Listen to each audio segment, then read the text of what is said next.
စိတ်ပင်ပန်းလာတဲ့အခါမေတ္တာပို့ပါ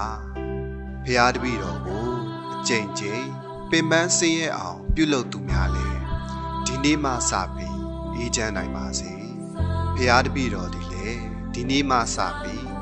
စိတ်ဆင်းရဲခြင်းကိုယ်ဆင်းရဲခြင်းကင်းဝေးရပါစေဖရာတပည့်တော်ကိုနာကျင်စေသူတွေလည်းဖရာတပည့်တော်နာကျင်ရတယ်လို့ခံစားရတယ်လို့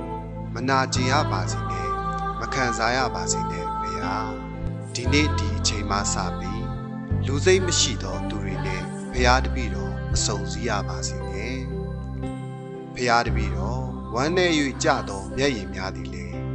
ဒီနေ့ဒီအချိန်ဒီနေရာမှာနောက်ဆုံးဖြစ်ပါစေဖရာရှင်တန်ရတာပင်ပန်းတဲ့အခါတိုင်းကိုယ့်ကိုယ်ကိုဒီလိုလေးမေတ္တာပို့ကြည့်ဖို့မမေ့ပါနဲ့နော်